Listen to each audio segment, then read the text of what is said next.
So my first question is, how have you been? And I want the realest possible answer. Um, how I've been. I have been overwhelmed. I have been Oh, excited. I have been burnt out. so normal. With sometimes like in this culture, we always like praise the person who works so much and does so many things. But I'm like, no, I'm tired. I could plan a break. I could plan a vacation. Um, so I've just been exhausted, but in the best way possible. Yeah, well, it sounds like you've been good exhausted because you've been Yes. busy, you've been working, and it's crazy because like I feel like everyone's exhausted nowadays, aren't they? Especially at our age range, I totally understand it. It's like your parents are getting older, they're dependent, some in some way, shape, or form. You're trying to get your life together and move on. So there's so many aspects, so many factors, so many exciting things, but also lots of like curveballs depending on where you're going and how you're moving and how fast you're trying to get out your comfort zone, like all those things. Yeah, and it's crazy because like the cost of living just gets worse and worse every single year. It gets higher, and it's like I feel like we're kind of at this point where you have to choose between being exhausted and being broke. Like there's no middle ground anymore, I feel like. Yeah, I agree, and it's unfortunate, right? You depend like based off the economy and all. Um, I feel like some people are fortunate enough, like you find something you're passionate about and it doesn't seem like it's much. It can pay the bills. It really just depends on which field you're in right now.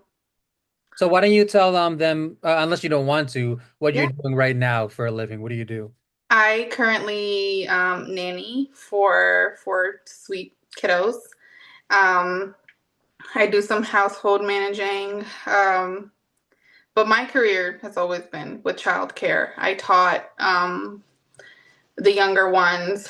I went into nannying. I did a lot of like youth coaching positions. I've actually, this has been my first year working with older children. I've always been with the younger ones. I felt Mhm. like I had learned enough to where I needed some more stimulation. I feel like it is a good gateway for me to transition from like kids to like psychology because boy, do, do they go through like lots of mental changes, hormonal changes, just so much going on in their life, and it's Okay. interesting to learn from. It's there's nothing necessarily wrong. It's just they I am learning how to dissect emotions because I'm putting it into practice on a day-to-day basis and walking them through it daily. So I think that's the new part of it. Like with younger kids, you kind of tell them what to do, but now we're giving options, now we're giving suggestions, now we're getting a little back talk. So there's so much that goes into like the older one's development as well. How old are the kids about?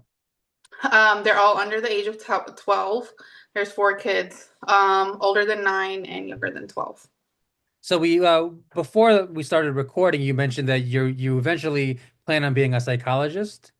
Yeah, I'm like really excited for that. I think it's a really smooth transition in my career. I knew I wanted to do it. It wasn't the best time. Um, So I do want to transition to clinical psychology. I don't know if I will gear that towards young adults or adults at this point. Um, but I don't have it in me to like help the babies go through like extremely traumatic events. Even though I might be good at it, I just don't have it. I might take work home with me and cry later, and we're trying to avoid that. So I do plan on working with young adults or adults. Oh, okay, because that's what I was gonna ask. Because you were saying that you have a thing for children. And I was gonna ask, what so you plan on working with adults, even though you have a thing for children.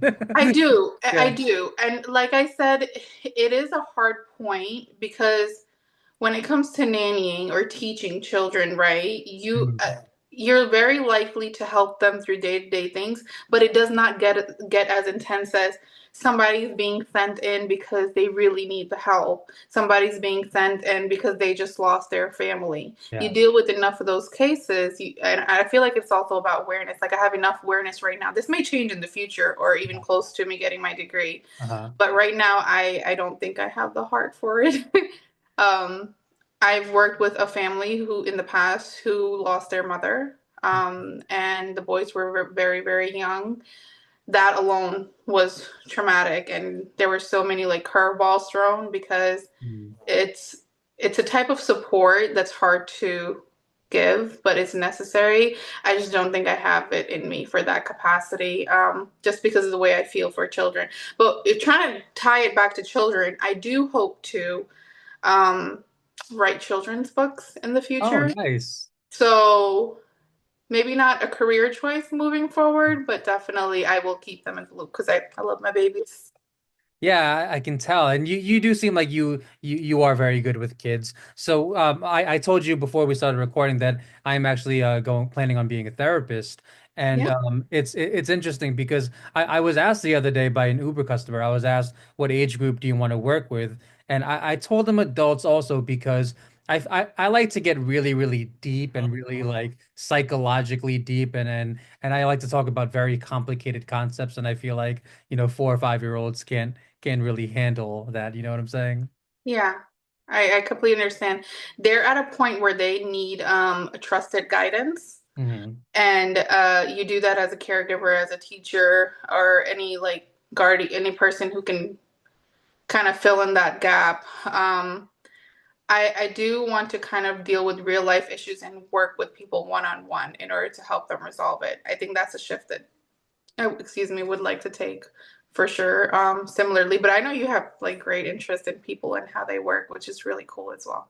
Yeah, I mean, I can tell that we have that in common. Yeah. I love to talk to people and not just to help people, but to help them learn themselves. To be Yeah. specific, I did want to go back to the burnout topic because I feel like this is really important. I feel like like my friends are burnt out. Like I just I it's good timing also because I just made a video about burnout that I think you saw the other day, and it was basically about how like everyone is lacking at least one thing, whether it's like, not enough money or no sleep or no friends or no sex or no, like, I don't know, like just something. It's like everyone's lacking something. And then at the end of the video, what I said was, if you're feeling burnt out and exhausted, that means that you've been trying. And it means that you've been pushing and it means that you're responsible. So that's my kind of takeaway on burnout. What do you think? So, um, I completely get, you're absolutely correct about it's the fact that you're even trying, right? So burnout is um your body telling you, it's a form of like almost like a sickness to me because it's your body telling you to slow down. So oftentimes that can mean that your nervous system is running. It's running a little too much and you need to slow down. A lot of us have been developing anxiety as well. That's another pattern that I've seen, right? Being anxious about day-to-day things. Yeah. And and that's understandable. All those things are, right? But I think the question is like how do we regulate that? Like how do we minimize that? Hmm. I feel like it is about self-awareness. And I know and I understand the economy plays a huge role. The foods that we eat on a day-to-day basis play a huge role. All those things are so important to making sure that your nervous system is regulated and feels safe enough, right? It's also a matter of safety. Um, just in the dating culture alone, I feel like we are requiring safety and looking at it for, in a sense, that somebody else should be providing this for me, right? And it's like, what can you do, especially after COVID, right? And minimal socialization, Hmm. after skyrocketing prices on insurances and all those things. Yeah. What can you do for yourself that will make you feel safe in your own skin? For some people, that can be the simplest form of things, right? Because we're so burnt out, we're no longer taking out time to exercise.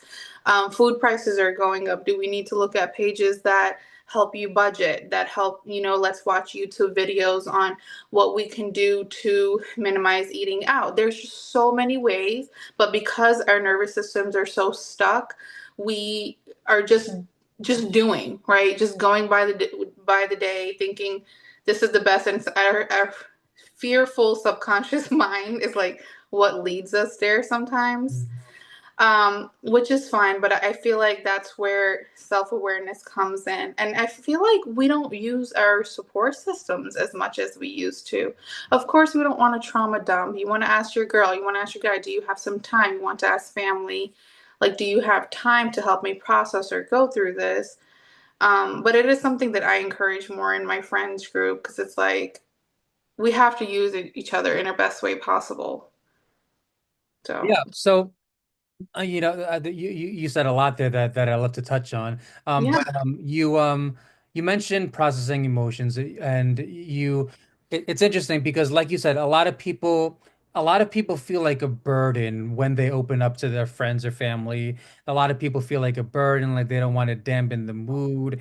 And this is one reason why I do strongly encourage therapists because, Yes. a friend or family member they often say, like this isn't my job. Like I'm busy right now. Even if it's in their own head, they often say like, this isn't my job. I'm busy. I have things to do. And they might not say it out loud, but with a therapist, it's quite literally their job. Like it is their job to help you out. It is their job to take the time to help you out. So this is one reason why I suggest therapy for anybody going through something. I 1000% agree with that. It's like I'm sure you've heard of this. It's like the people in my life do not have a therapist. That's why I have to have two. Like I've heard that a lot of times before, and because the people who are self-aware, who are doing these things to make sure that they're mentally stable and strong in the community, it's oftentimes people around them are not. So yes, and it's also it's still taboo in certain cultures. I know me coming from a South Asian culture, it's like this hush hush thing. There, I have had family members where I've suggested you need therapy. These are the not symptoms. I'm not here to diagnose anybody, of course, but like you see something, you see trauma. Like trauma cannot hide itself. So when you're close enough to somebody and you see these certain patterns and I feel comfortable enough to suggest, but it can become this taboo topic or it can it's not as important as like a physical injury, Mhm. unfortunately. Like physically we can see it. Oh, your bone's broken. Well, let's take you to the doctor. Well, my mind's a little messed up. My heart feels broken. You still need to patch that up too. Yeah, I don't even know if it's any less important. And it's funny because we see it, we get a physical once or twice a year, but how often do people check in with their mental health? Like there's some people who get physicals twice a year and zero check-ins for their mental health. And it's really interesting the way that we take, physical injuries more seriously. And even though it's the mental issues that cause the suicides. Yes. Wow, that's a heavy topic for sure. It should not get to the suicide point. And I must say that people who do attempt, oftentimes there are signs. They can be very subtle. That's why I feel like it is the responsibility of the people who are healthy, um, to check on those that are not because the signs can be there, but they can be subtle, right? That friend who's constantly calling you, you may seem like it feels like a burden. Sure, I get that. Maybe trying different avenues, saying, I do not have the time now, but this is when I do have time, right? So it's like also trying to be a bigger, better person. I've heard it a lot. Leave the place that you're in a whole lot better for the next person. Um, and it's not like go school everybody, but sometimes you just need to give people a moment, right? A lot of people don't have a moment nowadays. They can't pull on that inner strength and that resilience.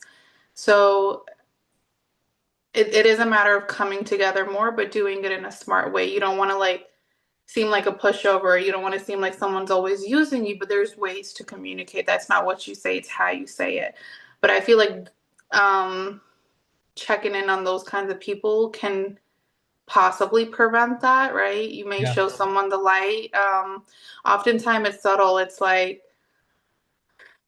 a call and then they talk about like absolutely nothing and it's like a hang up, right? These are some certain signs that we see in people who attempt and before they do, how they try.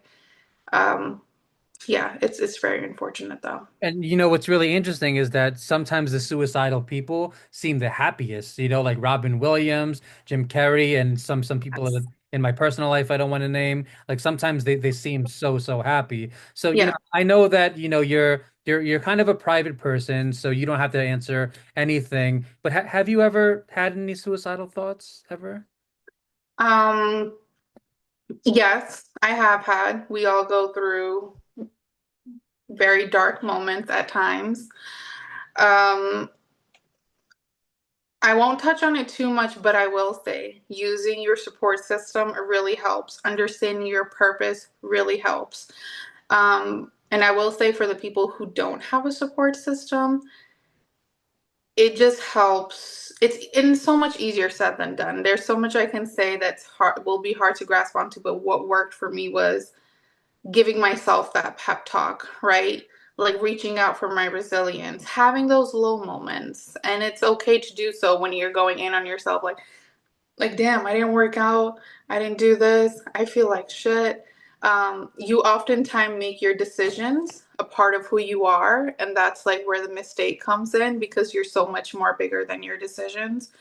um, and they're only a part of you, or your mistakes I should say. I truly deep down believe that people do not make mistakes, they just do things and they learn from it. It either helps you grow or it helps you understand what you should not do in the future.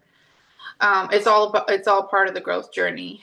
But I will say you those thoughts weren't all necessarily bad for me. The time was very tough, Mhm. right? Clearly, I can't even speak on it, so it has been tough. Mhm. Um, but I will say that really pulling on your inner strength, doing that hard work for me, that looked like I had to get in the gym. That was my only way. I understood that I got an ounce of mental stability after working out for 2 hours. Sure. Healthiest thing for my body? No. But was my mind thriving at the time? Yes.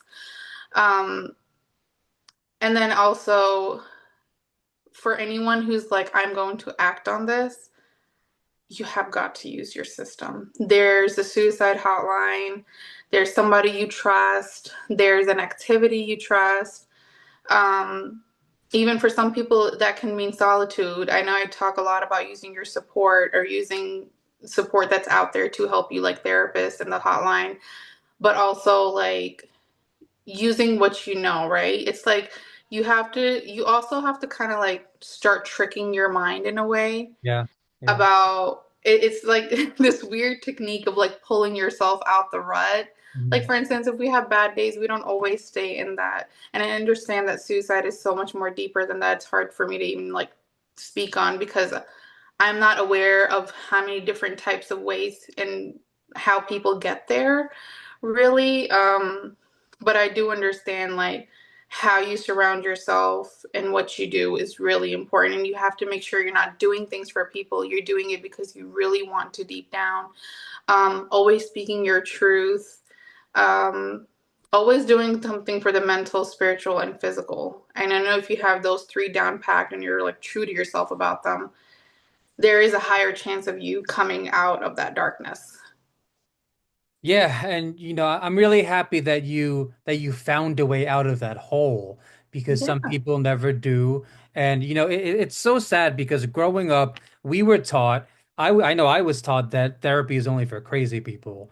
And you know, I'm really happy to see the world finally change their opinion on that and people to see people to go to therapy and to see people, you know, seeking help and seeking support. And you know, it's crazy because I still have friends, and you know what I'm about to say. It's all my male, or that all of them are males, but I still have friends who are like very anti-therapy, very like we're men, suppress the emotions, keep it moving, and it's really sad. And I feel like this is one area where women are a lot smarter. You know, women, it is most women do. Most people who go to therapy are women. And to me, it's like that's very that's the responsible thing to do. You know, it's not emotionally responsible to just suppress. You gotta see someone, you know? I absolutely agree. I also feel like the way society handles mental health as far as around men alone is a little scary, right? We hear the term like, suck it up. You're a man, be a man. How are you going to tell a 5-year-old to be a man or anybody even like 15 and younger, 20 and younger? Like, why would you say that? It makes no sense to me at all. You are not teaching them to be stronger. You're teaching them to be weaker. You're teaching them to suppress. You're teaching them how to be emotionally unavailable. I do feel like teachers, parents, anybody in caretaker roles can do a whole lot better at allowing their men to cry or boys to cry, so they can learn to process as men. That would be really helpful for everyone. Um, but I do understand that there's a lot of men who have like heart cardiac arrest, like they pass from that a lot. Um, they have a lot more outbursts, end up in jail more often because they're suppressed emotions once again. I am not a parent, so I can't say like the best way, but I know I do understand that it starts very young, as it should. I don't think boys should be told to be quiet. And I also, on the other hand, don't think girls should be told like you can just act however the way, however you want because you're pretty or something like that. It's Well, great. yeah, there is, I would say, a growing narcissism in both men and women. I see it on social media all the time. Especially with people who have a lot of followers or who are really good looking, and I do see a rapid growth in narcissism, and the whole mentality of like, I'm too good for this, or I'm too good for that person, or I'm too good to wait online. Like it's all narcissism, I think. Tell me more about that. What are some narcissistic traits that you've seen specifically? A lot of like people believing that they're too good for other people or for certain situations, you know, like I don't know. Sometimes, did you ever notice that sometimes beautiful women stick with beautiful women, like in friend groups? Have you noticed that? I have noticed that. I don't think it's entirely beneficial, but I do think it is important to somewhat stick around your range. I'm not saying you can't be mixed. I'm not saying you have to be a jerk to the next person coming up, right?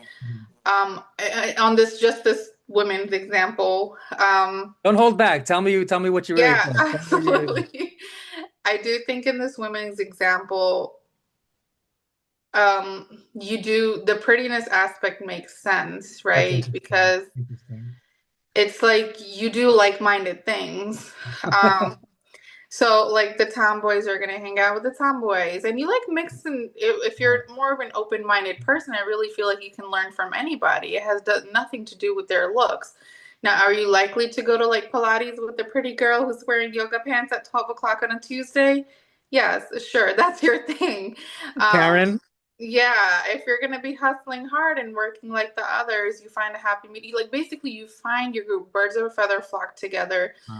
Um, I don't think that's entirely true though, because as much as I love being around pretty women, or I really don't care about looks when I choose people in my friend group. I think I'm more so into the characteristics, who you are as a person, how you treat me. Are you the type of person who is going to hit on my partner while I'm gone? Like, what's the deal? Because unfortunately, there are people out there like that.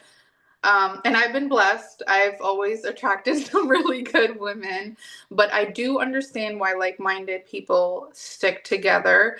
I also don't think that they should be closed off because you never know deep down like who you can connect with.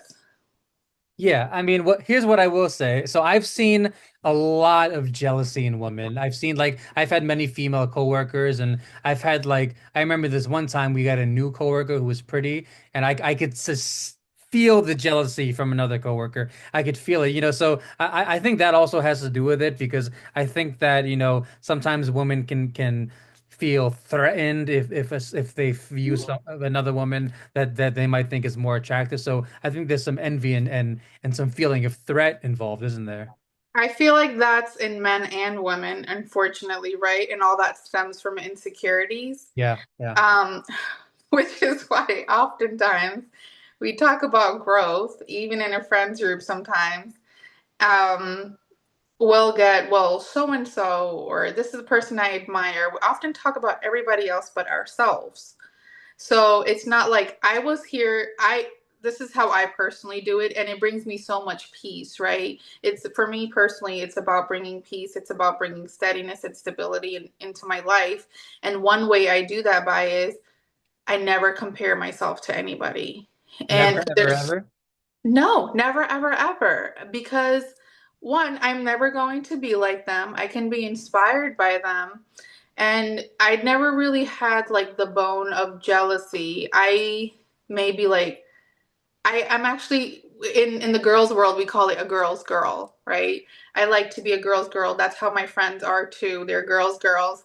We may have a little healthy competition, but and that's okay, right? But oftentimes we come across something like like a new blush or something. It's not like, oh, well, let me save this for myself and never tell anybody. Like it's so weird. Like, no, I personally one time bought something for myself. I tried on the shade and I looked at my friend and I was like, this is gonna look better on her than it is on me. So Mm-hmm. I tried some on her and she looked so good. That made her so happy. It's not that deep. The color didn't look good. It looked nicer on the box. It came out, looked pretty on her. It is what it is.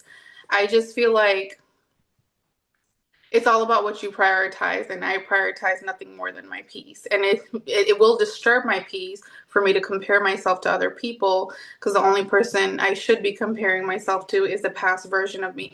That I do a lot. I'm like, girl, you were over here, why are you no longer doing X, Y, and Z like you were? So I am hard on myself compared to my past self, but no, never with people. Well, yeah, and I think, when you do compare yourself to your past self, it pushes you and it motivates you to try harder, doesn't it? It does. It does. Because, boy, I'm reaching my 30s and I would love to get back to that 25 types. Like, I used to do crazy workouts like around the age 25 prior to my accident, and it was so nice. Um, I am now striving to get back to that point in my life. I know I can, but that's the only person I'm trying to get better. Do you want to share what happened or not really? Oh, I just got into an unfortunate accident that resulted in neck surgery, um, which I am completely fine, as you can see. I healed through it really well, lots of resilience. It happened 4 years ago, but it did slow down my progress, right? So it's very likely that now that I was not doing strength training, I had to find different avenues. Mhm. So in order to exert the same amount of energy that I couldn't in one time period, I now had to split and understand I might have to do a little brisk walk in the morning and another one in the evening. Mhm. So it was just about pivoting for me. But that one was one very major event that made me feel like I am not who I am anymore. Because as women, we do get crushed by the physical aspect of things. I'm like, oh my gosh, I want to look pretty like I used to again. And that was a teachable moment for myself as well, because I'm like, I had to remind myself, like, I am pretty. I just went through something that was not my fault. The accident was not my fault. Just because I can't exercise the way I used to, that does not hinder me from doing other things. So I took on other activities, and it's been nice learning my new self. Yeah, and I remember we spoke like maybe a year and a half ago. I remember you saying that it was affecting your mental health. And for me, whenever I get seriously injured, for example, like a sprained ankle or a gout, whenever I get seriously injured, I get really, really angry. I get really angry. I get really resentful. I get really like, how is this fair? Like, what is this? I just get really angry when that happens. So. Did that happen to you or not so much? That's interesting you say that, and I wonder if it stems from I Say it. Say I it. got angry that I needed help for Mm. sure. I was very upset about that. I'm very self-reliant, I'm self-sufficient. I do get to handle things on my own, always have had, which I take great pride in, but I am learning to receive help. I am learning to open up a little bit more, be more vulnerable. And that was me showing my vulnerable side. Like, no, girl, I can't wash my hair right now because it hurts my arms. Can you come do it for me? That was the hardest thing that I learned post surgery. Um, was the ability to receive help, and the anger was a whole different thing, and I totally get it. The anger was really tough on me because I was like, why? I felt almost felt like a burden, like, and I know at that point I was growing too, because feeling like you are a burden on people sometimes, especially the people that love you, is a trauma response. It's you're not supposed to feel that way. You're supposed to be okay with using your judgment on who's part of my support system. How can I use them? I'm going through something traumatic. They can very much so be here for me. But that alone was like a battle in itself, because I'm like, one, I don't want anyone to see me in this state. Um, Two, I do not want to ask them for anything. Yeah, so let's talk about that because I do know a lot of people who are like that, who hate asking for help. Where does your hatred for asking for help stem from? Where does that come from? Um, I feel like many South Asians may feel this way, especially being the older daughter in the household. I was always expected to do things. I was like, we kind of grow up as being like the house manager, like you do in a lot of immigrant families. Um, I was raised by just my mom at the time as well. So I was just very self-reliant. And I don't think that the first couple of years of my youth and maybe young adult life that I made the best choices in and friends and like chosen family. So that kind of resulted in me, I just cannot rely on anyone. And that's not the truth, because there's so many great people. You just have to use your judgment. You have to also be self aware. You have to be vulnerable, right? You have to show your full self in order to see if somebody's willing to walk the walk with you. And I just had a shift in perspective. I think it stems from childhood for sure, like many things do, right? A lot of our habits. Many, many But times. man, I pretty much everything, which is why they say like the first 5 years of your child's life, you make sure that they are developing the happiest, like giving them the happiest childhood they can absolutely have. Mhm. And because it's not about them being happy in just that emotion alone, it's about the state of mind that their brain and everything is developing under. So they have an anxious parent, they're very likely to be anxious. They're Yep, being yep. rushed everywhere. That's going to happen to them. They're always being criticized. They're going to be scared of making future decisions. They're going Yep. to be indecisive. Mhm. So for me, the trust part was inability to rely on the emotions of the adults who were around me. So oftentimes I have to not only dissect their emotions, mine as well. That results in you might be unreliable. I don't know if I can trust you. I trust myself though, so I'm going to take care of this on my own. So growing up, were you taught to not ask for help? Were you taught that? I was just taught a lot of adult things growing up. Mhm. Um, You were grew treated up like an adult. pretty much. And oftentimes growing up, which I'm sure a lot of people in my community here, especially the older girls, Mhm. is that you you're so mature. I've heard that so much. But if you really think about it, right, should a child really be told that they're so mature? That's a great question. I don't think so. I think they should be told they're foolish and childish and silly and like fun and adventurous, spontaneous for sure, truthful, like all of those things, but mature. Because I don't think they're in the state to be mature. Their frontal lobe has not developed enough to be making mature decisions. Till And 25-ish. I'm sorry. The brain isn't fully developed until around 25. Yeah, that That's a long time to take for an organ to grow, right? So how are we telling children 10 years in this community that they are mature and they shouldn't be? That's actually a scary sign. That actually means that their childhood is somewhat being robbed, and they need to do more childlike things. That's really interesting. Well, I think it also depends on how you define mature because like you can still like you can be mature and still jump rope, right? So but I see what you're saying. I think what you're saying is like what you when you tell a child that they're mature, they feel the need to suppress their inner child.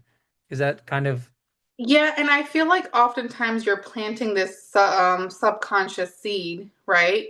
That what they have done is very adult-like. Oftentimes, when you talk tie maturity, when you're saying it to a child, they have done something adult-like. They have made a decision that is not childlike. For instance, a child, now, okay, I feel like it depends on how much you use the word and in which ways you use it. right, right. It's a But I loose feel term. like Mature is a loose term. it is a loose term, but you have to be really mindful. Like, if a child says, there's not a lot of things that you can tell a child that they've done, and the result of that was them being mature, right? Because I feel like you can use different things. I feel like oftentimes children can be thoughtful. I just don't think that's a term that should be used with children because it's associated with adult like things. Like, um, I would get the, let's say I picked up all the dishes, right, after dinner. Very adult like duty. It's something that children should be introduced to slowly so they get like the sense of self worth. But very much so, if completed and completed successfully, it's an adult task. So when you say, oh, you're very mature, now that child may be more focused on getting that done and getting it done right the right way instead of like figuring things out. Now if they do it on their own will, that's a beautiful thing. It's still not mature, it's just very helpful. Mhm. So I think it has a lot to do with the way you word mature. That's very interesting. I've never heard I've never talked about this topic before. So that's really interesting. So are you comfortable with talking about your childhood? Yeah, I mean, yeah. Well, I mean, Especially, whatever, you can leave anything out that you want to, but what was it like growing up? Was it a good childhood? What was it like? I would say it was had really good moments. I had really tough moments. I grew up without a father figure, so as you know, there's a lot of healing to do right then and there. Yeah. Oftentimes the workload fell on my mom. I grew up with her being in her masculine and her feminine, which is great because there's so many qualities that I've taken from her. Um, I will say this, that I do wish I had more time with her, but because she was working and managing and juggling, it was very hard for me to like get to know her. I feel like I got to know her really well as she got older, the more independent I got, but it is something that was much of a struggle growing up. Um, I absolutely did not have that father figure. I had uncles and cousins that were men. I till this day struggle understanding um, what safety from a man feels like, right? In any aspect. I do not really, I don't have any male friends, but Like me. but like but as you know, with people who are missing either aspect, like either the mother or the father, like dating can be really difficult. Making even down to something as making friendships is very difficult as well. Um, I understand what good from bad is like, but there's one thing to feel that sense of security growing up, and it's another to like just know what it's like. Um, so I think that part was a little tough on that end because my mom definitely tried to fulfill both, and she's done a pretty good job at it. But then again, she's overworked, she's burnt out, her nervous system's messed up, and it's something we carry on. That's why I personally feel like in my adult life, it's impacted me in a way like I have to really be intentional about um, self-love, and I have to be very intentional about regulating my nervous system. Like I have like timers on my phone where I take out time to breathe at least like 4 or 5 times a day. Well, Serves me well. Sounds kind of crazy though. have you ever met him? No, I have not. Yeah.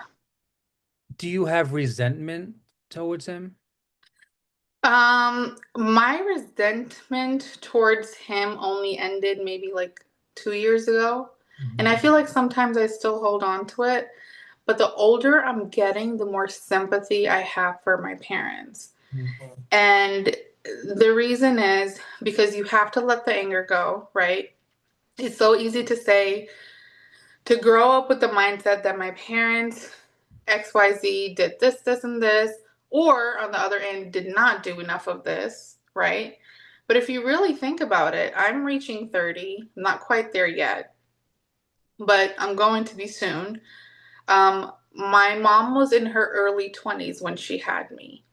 So imagine moving to a new country, right? For instance, if I look at myself and I'm like, oh, if I was married right now, I had children, and I moved to a new country, my system is in shock. So I say kudos to them. Yes, it may not have been the way I wanted. Um, yes, I have the opportunity for a better education and understanding what I do require in life to have that peace. And I just realized that they didn't, right? You can either stick to it or you can, I feel like, move forward with it. It's not like certain things can't be forgiven, certain can. I get that, but I don't think it's okay to point fingers now that you know you're messed up in this way and you know because if it's because of a parent or your upbringing, you go ahead and you try your best to heal that. Because at the end of the day, it's not going anywhere. And who knows, along the way, you might teach them something too if that's something they don't have instilled in them. Yeah, I'm just thinking about how much of a hero your mom is. I mean, to raise children on her own, that's just it just sounds so tough to me. And Yeah. what is I have so many questions. I'm not sure what I'm allowed to ask. Go for it, and whatever I'm comfortable with, I can. Okay, okay. Yeah. What is your understanding of why he left or why he wasn't in the picture? Um, I don't have an understanding of that, right? I'm a firm believer in what you see, what is what happens, and what you hear is what you heard. I wasn't there to see it or hear it. I understand that people's emotions can be projections of how they felt about the moment. Um, I do understand that they were both young when they tried to raise me. I understand separations happen. I don't necessarily care about the why. It's more so about how you move forward because I truly do think life is too short, right? What's not going to matter in 5 years, you really should not spend more than 5 minutes on it. Mm. Um, I do have an understanding. I don't really care to know the why. Um, because I feel like if people want to make it work, they make it work. And if they choose different routes, they choose different routes. And that's just the way it is. I do understand that this was a decision that they made that may have impacted me. But because I do love myself, I always love to switch the narrative because of my resilience. And I know I understand it's can be hard for many people to do that, but I do focus more on the gratitude part of it because that has really shaped me into the person I am today. And I really would not change that. Um, him not being present allowed me to do more research, allowed me to do focus more on self love. Um, my mom being so like working and doing all those things allowed me to really focus on what I do love, which is teaching children art. Um, but there I can tell you can probably tell that I'm like a little hesitant, but like the bad parts is something that I don't tend to focus on a lot.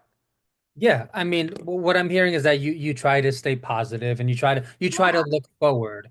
But what I would say, and I'm curious as to how you'll respond to this, is Mhm. that your resentment that you mentioned growing up was very, very healthy. I think it was very healthy. I don't know how you feel about that. You know, some people say resentment is unhealthy. I think that it was completely normal, that you're allowed to be resentful, that it was healthy, and that you got it out of your system. Even if it's still there a little bit, that's fine. Like there is no judgment. Obviously, you're gonna have some resentment, you know? So I think your resentment was very healthy growing up. It is definitely healthy for, especially if you're resenting a person that you've never met.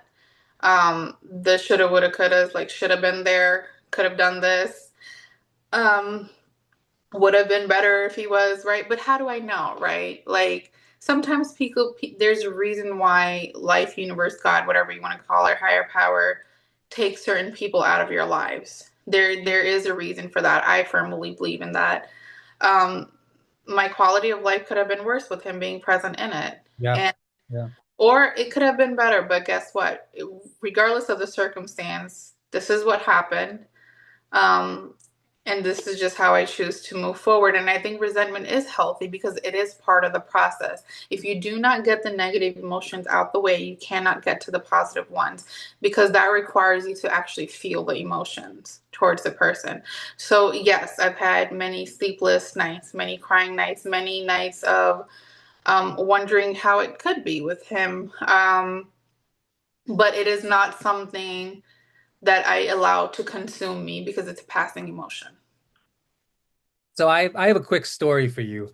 Yeah. While we're talking about resentment. So on Hmm. my birthday last year, December 16th, I did a mental health podcast with a woman named Sabalu. And she was saying that growing up, she had a lot of self-loathing because her parents, were emotionally abusive towards her. So she had a lot of self-loathing. And around age 19, 20, what she started to do was she started to put that resentment on her parents, and she started to realize like it wasn't my fault, this was their fault, and she processed it from there, and then her resentment evaporated from there. So, the point I'm trying to make is that sometimes resenting people who hurt us takes the self-loathing and the blame off ourselves because children have a tendency to put the blame on themselves when their parents are neglectful, when their parents are abusive in whatever way. Children have a tendency to go, is it me? Like it must be me. And then Hmm. when you put the resentment on them, it kind of takes a load off of yourself in a way, and takes resentment off yourself, and which is healthier than hating yourself. You And understand? especially if it's the truth, right? Mm. You want to give um credit where it's due, and if something is wrong, it is what it is. It does not mean that's something you take on, but like you mentioned, children that have felt neglected, children that do not feel like they were heard growing up or have been abused in some sort of way, emotional or physical, oftentimes do blame themselves, Yeah. right? And that criticism can be taken harshly. And I feel like although you don't have to yell at your parents and tell them how you feel, because after a certain time, if they that's not a topic, that's not something they care about, unfortunately that's not something they care about. Maybe it was never prioritized in their life, maybe their parents never did it for them. You can still have sympathy for a person and you can still hold them accountable for what they have done to you, and that can still mean that you have strict boundaries with them. um, Loving somebody, especially the first people you learn to love, your parents, does not mean that you have a lack of boundaries and you don't look at them for who they are. Because you actually go through those emotions and feelings when you actually choose to look at who they are as a person rather than the title you've been giving them as you grow up. Yeah, you mentioned the word boundaries, which I wrote down. So let's talk about boundaries for a little.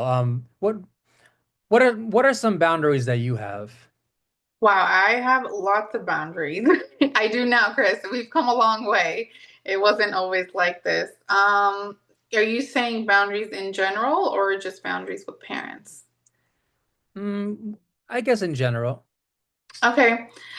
In general, my I tend to respect people's time. I require that in return. I'm a healthy communicator. I require that in return. A boundary of mine is my weight can never be talked about. The way I look is not an a topic that's up for discussion because I feel healthy in my skin. And if I don't and I need advice, I am very much so self-aware. I will come to the people that I need to speak to them about this topic. Um, my finances is something that's not up for discussion for a lot of people because I work with sensitive, sweet little lives. My career is not up for discussion, and the children that I've worked with are not up for discussion. Um, what I choose to do in my private time is not something that's up for discussion, and I feel like who I choose to spend it with is a boundary that no one should cross because I do not allow people to tell me who and where and how I should hang out with certain people. I think I am wise and grown enough to make that decision on my own. Another boundary of mine is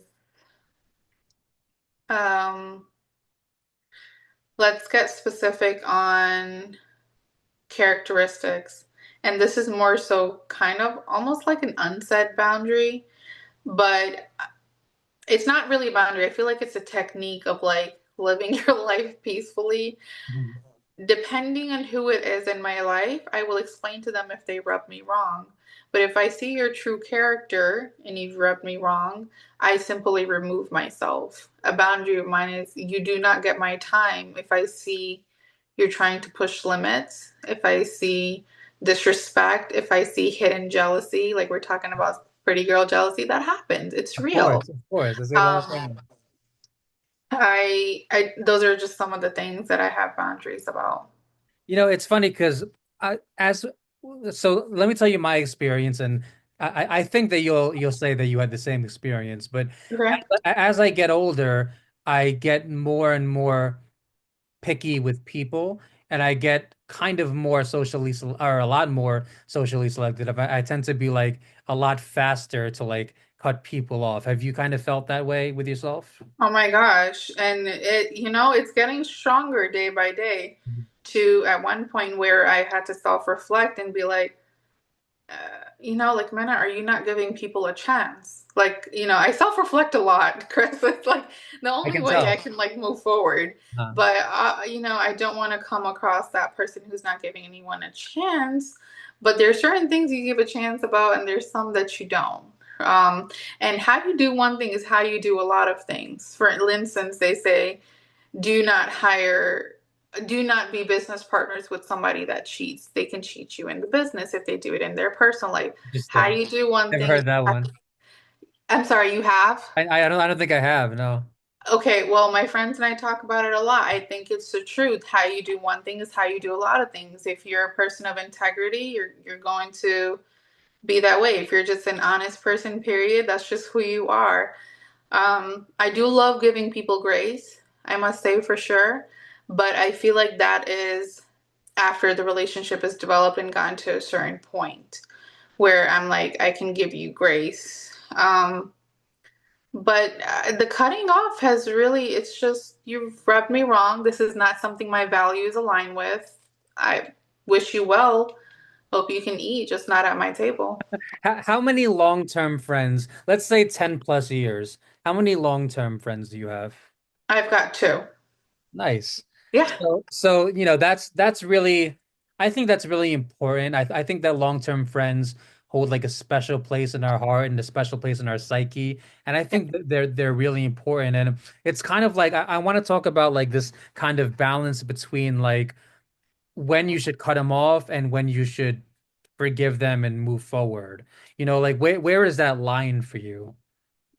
For me, it's about if we're going in different directions, right? No love lost, but sometimes you do have to remove yourself from people because people change.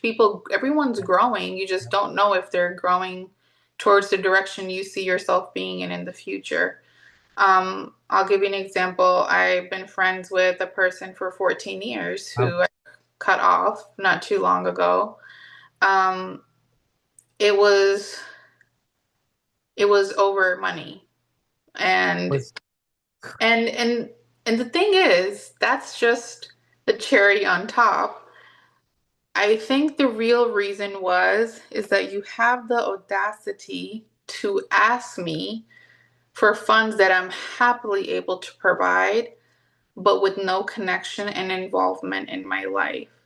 Now, you can't solely go off of, oh, I've been with this person 10 plus years. Does this person support the growth that you're going through at this point? Because who I was 10 years ago, I am not that person today. Um, but they had minimal involvement, and I do understand that this person, she was going through a lot, lots of personal things going on, and my heart goes out to her till this day. And the cutoff point was not for me when I did not receive my money on time. That wasn't even the point. I didn't ever even ask for it back. I think the point, I'm more of like an emotional connector. I really value like a person's characteristics and who they are because that's what gives me life. I love the quality time in general. So I was not receiving that after so many years of receiving it. But my thing is, people make time for what they want to make time for. It does not take long to pick up the phone and say, "Hey, how are you?" I do it all the time. Um, and I understand when I have the capacity and when I don't, but I don't go from that to being like, "Hey, like I can ask my best friend to come over and help me clean my mom's house, right?" My best friend visits my mom even though I have moved out. Still visits my family, stays over here, which is great. Now, this other best friend who I've known for longer, the one who's like no longer a part of my life, I cannot ask the same question to. We don't have that bonding, never got stronger. And I'm not saying you have to go through a lot of things.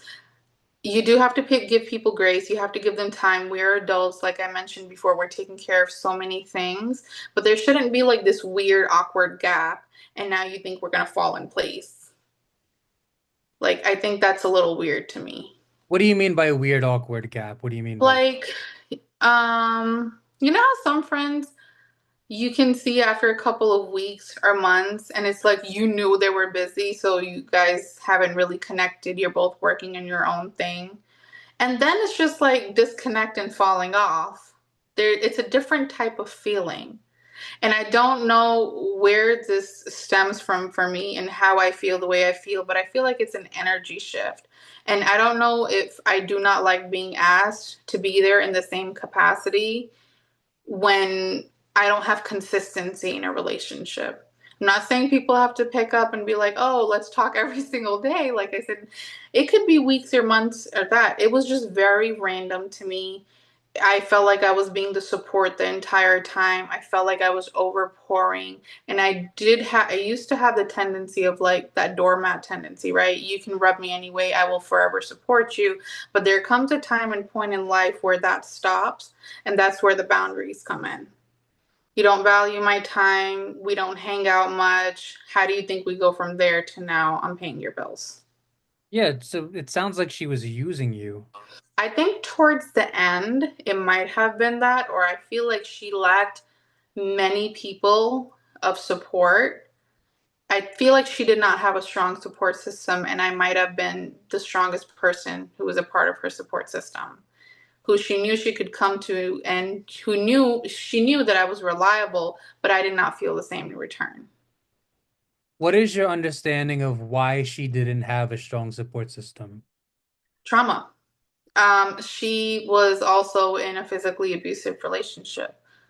So I'm not saying I would leave my friends or no longer be connected with, but I will say that it's hard for me to keep a female in my friends group if all you're being is strong. I no longer want to be around strong women. I want to be around powerful women, and that's what I manifest and pray for. So if you are, and like I said, everyone's got their journey. I can't support everyone's journey, which is why I thought it was best to cut off. There's a lot of values that are not being aligned as well, right? You constantly let a man be a narcissist, push you over, beat you physically. Sis, I wish you well. You need me. I'm here for support. But if I'm constantly, I get kind of annoyed, and I know it's like a big thing in like a girls' friend group that you're supposed to support at all times, but boy, does it become draining after a while. Why are we talking about your inner strength? Why are we talking about you're going to get a therapist? Why are we talking about you're going to do all those great things, but time after time, month after month, you're in the same situation? So, like I said, I don't pull my support from friends like that because I understand that it's hard to be in that position, but I'm also not as involved because you're showing me that you constantly make the same decisions over and over again. For the sake of my mental health, I do have to minimize connection. What is your understanding of why she made the same mistakes over and over again? Some people are more forgiving than others. And sometimes in relationships, when you're more forgiving, you oftentimes face the same thing. But I feel like man or woman, you should not be facing anything physically abusive. When it comes to you being an adult, you learn how to argue, whether it's healthy or unhealthy. But if you cannot find a way to argue with your partner and you feel like you need to physically put your hands on them, yeah, it's just best to part ways and heal. I think there's a part of her that felt like she deserved it. I look at her as my great friend, and I don't think anyone, like, especially like her, should deserve it. She's very strong. No, I'm saying I think Uh, that's what she felt. Like I she think probably did. You know, it's very much so tied to your self-worth, what you allow people to do to you. Mhm. I think so. I mean, if I had to guess, I never met the girl, but if I had to Yeah. guess, she, you know, she was emotionally or maybe even physically abused as a child, and she learned at a very young age that she's not worth much, that she's not worth loving, that she doesn't deserve happiness. And when, a lot of those people, they allow narcissists to take advantage of them. And I definitely think that you made the right decision to walk away for your own mental health.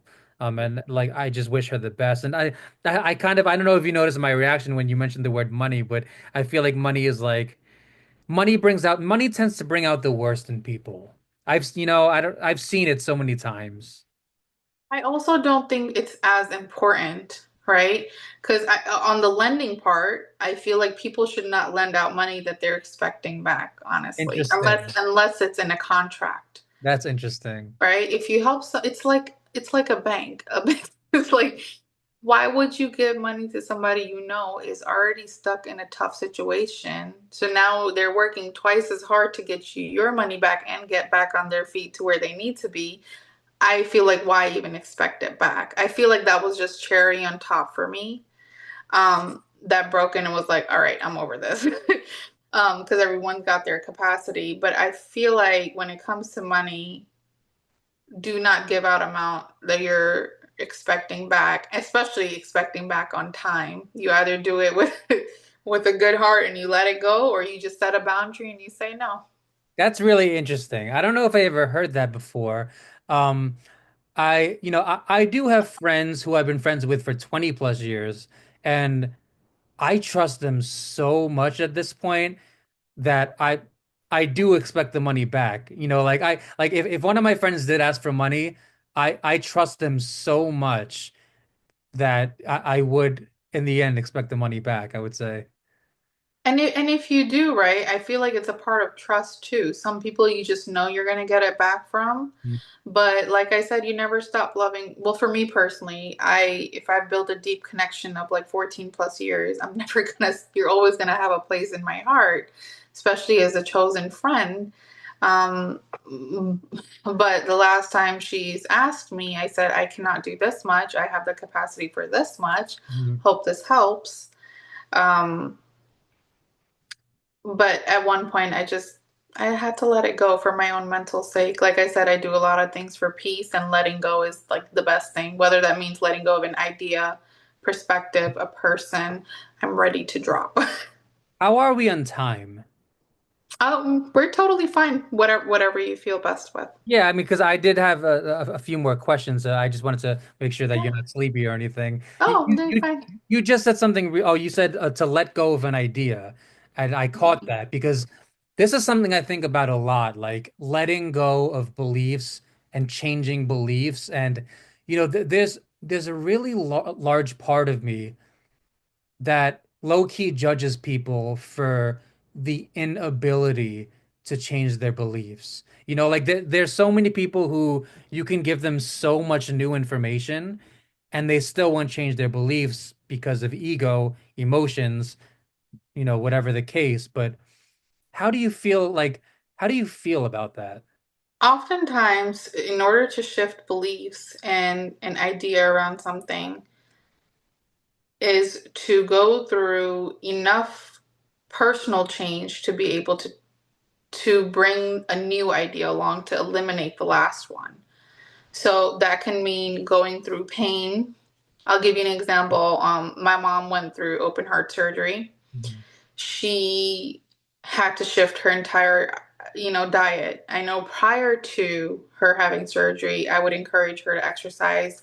I would even train her. I would tell her these are the things that she needs to eat: high protein, low carb, complex carbs, all those great things, fiber. Um, she is now working twice as hard because a major change happened in her life. Like it's something enough that happened that switched like her brain off and was like, this is something I have to do. It has to happen. So sometimes an idea can be in front of a person, but it's not as useful because they haven't been moved by something enough. Um, so another way is a loss of something. You lose something you once had, you understand the value of it, you try better in the future for it, you change your ways to achieve it. It's just so many things that can play a role in changing an idea. I feel like it doesn't have to be as grand as a surgery happening or something significant happening in your life, but I do know it's something that can be brought upon yourself. For me personally, I had to shift my mind around what self-love looks like. I Mm, know when I first started to intentionally want it, I did always manifest. I am big on like journaling. mhm. Um, I wrote down things about it, and my first self-discovery was, oh, write these post-it notes, put it on your mirror. This is self-love. Eat well. This is self-love. I have recently learned that self-love can also look like setting boundaries. It Yeah. can look like saying no. Self-love can look like hating something about yourself, and hate is such a strong word, and still choosing to love that part of you, right? Is deep down truth, right? Like nobody's around, real face and real emotion. I hate this about myself. You can still feel that way and you can still choose to love that part of yourself. I think it's possible. Yeah, how is that possible? How? You constantly reminding yourself. It takes like daily decisions. It takes shifting your subconscious mind. So, for example, deep down, if let's talk about this is something random. Let's say I never had financial stability, right? And I've always been like, well, I've been trying here and we also sometimes can tend to overplay the victim mentality. This is Yep, always happening to me yep, because, yep, like life is not working in my favor. yep. Well, are you doing what you said you would like a couple of months ago when you're like, I'm going to put $10 away? Each week or something like that. Well, no, that's not happening, right? So it's also a matter of sticking to what you say. And that's hard because a lot of times people don't stick to what they say or goals that they set because they fall off a little bit and they don't know how to show themselves grace. They don't know how to say, hey, I messed up here, but I'm going to pick back up tomorrow. And a lot of people do have that mentality, which is great because you're going to keep on going. It's not an upward scale, it can kind of shift and go up and down as long as you're consistent with it. So, same thing for workouts, right? You can be like, well, I feel big or I don't feel good about myself. So, low confidence and all those things. How do you shift your idea about like, this is so dreadful to wow, like my body can do this, right? It takes time, it takes every single day, but you don't fall off one day and you're like, okay, that's the end of it. I messed up. I can't do this. you have to be consistent. I feel like consistency is key in changing your idea or mindset around something. So, kind of a tricky question. Yeah, Is it okay to hate something about yourself? absolutely. As long as you don't do it for a long time, as long as you don't stay in that hateful state. But what if it's something that you can't change? What if it's like your eyes or your nose or your height? What if it's something you can't change? Something that you have to learn how to embrace. It's a part of like self-love. And I will explain how you can do this. This is what my therapist told me years ago, and it has stuck with me ever since. She said to me, she said, Mena, will you ever, when you find yourself criticizing yourself, when you find yourself going in on yourself, tell yourself and or ask yourself, what I'm about to say, what I have just said to myself, is this something that I would say to a dear friend? Mm, Oftentimes, we do not speak to ourselves with the same sympathy and grace as we do with other people yeah, because it's so much easier to give that negative self talk in your head. yeah. You have to shift it. A lot of times, a lot of the things that I've said to myself, I would not even dare to say to a family member or a friend. But why would I choose to speak to myself that way? I just think that's wrong. It's something that's stuck with me forever. It's something I actively worked on, right? I would find myself saying something ridiculous about myself. I can't do this, or something as small as I can't write this paper. It's too hard for me. I'm not like this. I would also I use the victim mentality too. At one point, I was like, well, I'm working these two jobs and going to school. This is so hard. I had to shift it. Yes, it sounds hard, but guess what? Who's going to receive the goodness from like getting this degree? I am. Who's going to accomplish the goal? I am. Who's going to make more money? I am. It's for a better reason. And it does take time to train yourself. It is possible though. Yeah, and what's interesting about the victim mentality is that sometimes we just got to get it out of our system. Like Mhm. if you have those victim mentality thoughts, what I would say is number one, don't judge yourself and just get it out of your system. Like think it for a few minutes, maybe even a few hours, get it out of your system and then get back to reality. Like what I would say is you can think those thoughts as long as you don't stay there. Just, get it out of your system and then snap back to reality. That's what I would say about that. Yeah, I completely agree. I do know for some people it's harder to snap back to reality, um, which is why I feel like we're told to do all these things, but it's like how, right? I feel like the how, I always try to get to the how part, and the how part for this is you've got to constantly reparent yourself. So the same, and I learned that through my career because here I am telling the kids, let's make your beds or let's get ready for a certain activity. You have to talk to yourself like on that on a daily basis. Okay, like if something you struggle with is talking to yourself in a mean way, which I talk to some of my friends about, they struggle with that too. You can say things out loud to yourself. You can, you make like you mess up, you drop a plate instead of being like, oh, I'm an idiot. You can totally be like, it's just a dish. Like you have to actively that means your brain is going to be working a lot harder, of course, to rewire, Mhm. but you have to actively speak to yourself, whether that's out loud. Oftentimes I feel like it's best to do out loud, a little crazy if you're doing it around people, but if you do tell yourself what you're supposed to, your mind kind of listens to that, and I think that's really important. What are you supposed to tell yourself? Something you would tell your friend, Hmm. right? Like what if your friend drops a plate, are you going to call them an idiot? Of Like course. you might if you're joking around and you know when it's a joke, right? But on a serious level, would you call them an idiot? Absolutely not. You wouldn't put down your friend like that. You're like, oh, okay, let me help you pick that up. Or, like it's okay. Oftentimes we'll say it's okay because we already know they're going through the rut, like going in. It's like, oh my God. It's like a sudden thing, but oftentimes we're going to say it's okay. Why can't you say that to yourself? Yeah, I'm thinking about the words it's okay because what happens when it's something that's not okay? Like what happens if you like, I don't know, you hit a person with a car Like, what do you tell yourself when it's not okay? I mean, it's self-reflection, right? That's also part of self-growth is like you have to take accountability and Mhm. knowing when you're in the wrong. And I feel like oftentimes we judge ourselves from our mistakes. Now, if you have intentionally gone out there and done something you were not supposed to, Mhm. please go seek help. Mhm. Like immediately. Talk to yourself, talk to who you need to fix that.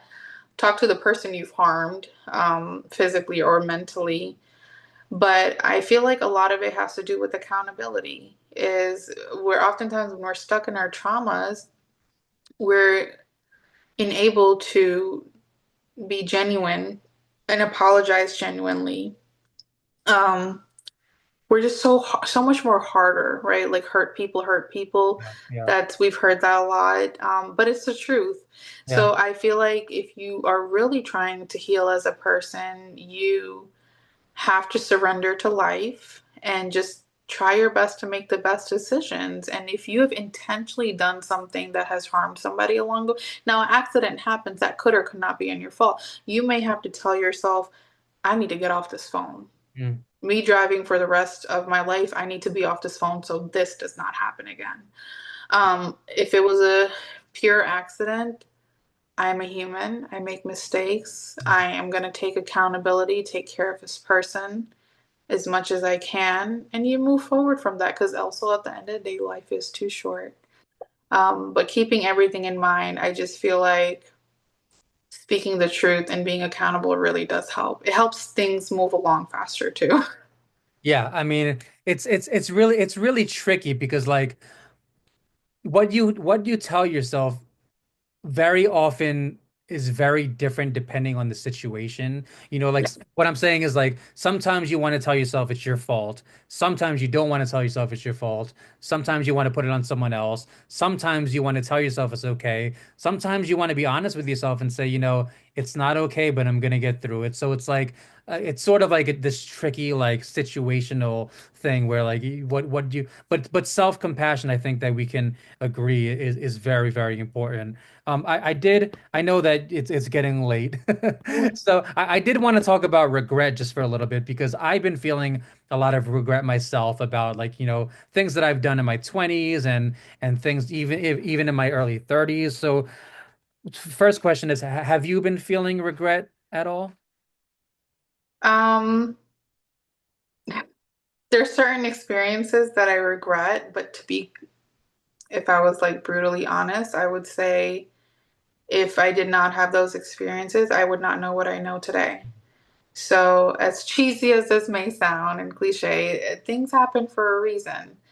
Um, there are certain experiences I wish I didn't have, especially one being this accident. I have lost so much sleep over it. My surgery cost like way too much. These court dates and all this paperwork and meeting with lawyers and having to travel. It's hectic, but I would not have learned the system any better. I would not have, I am like an extremely, extremely cautious driver. I always have been, but I'm like extra careful in different ways. Um, pain is inevitable, so you're going to receive it in different ways. And there are moments that you might regret. I've regretted things that I've said to people, but then that all rolls back to accountability, right? You regret something. Is that something you have to live with, forgive yourself for? Is that somebody else you need to seek forgiveness from?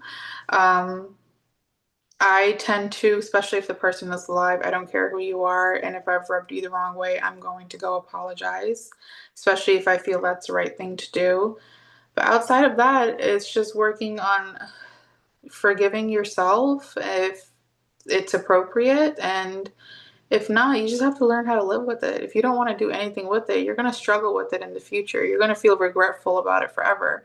And I'm not saying if you don't heal from it, you won't feel like regretful. You may, but it's like you either choose to do something about it or you choose to move forward from it. There's that in between feeling sucks with any negative emotion.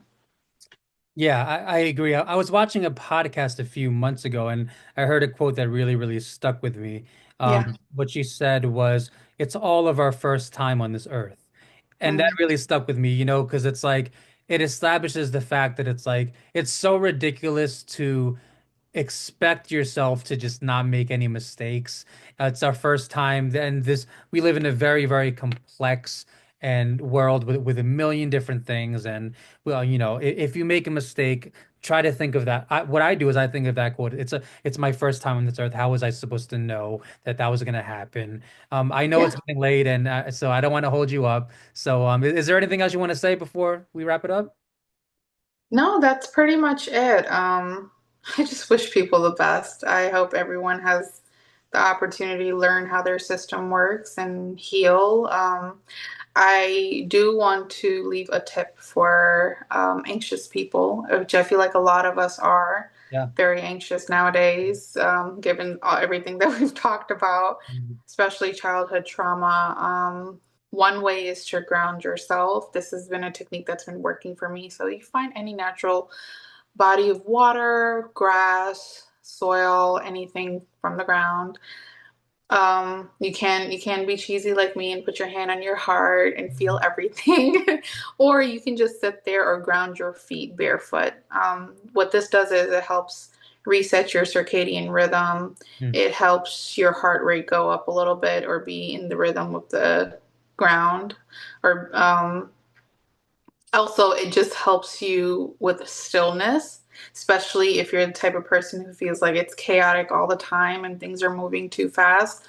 That is one way to slow your inner self down. Because sometimes when we try to like slow ourselves down through meditations or like forced calming, it's really hard. Somatic exercise is something that helps too, but it should never be forced. It should feel easy.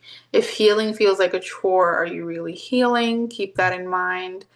Um, but these are just some things that people can do. I'm really big on the grounding, big on the somatic exercises. Yes, this sounds it's this is one of those things that we're still gathering the scientific evidence for, because I've heard this before, and I Mhm. know that there's not a tremendous amount of scientific evidence, but we're gathering more. I actually have a million more questions, but I don't want to hold you up. I know it's Yeah, late, so absolutely. we're gonna save this for a part two, I guess. Yeah, it was nice talking to you. It was so great talking to you. I'll see you maybe in a few months or something like that for a part two. Sounds good, Chris. Take care. Thanks. Have a good one.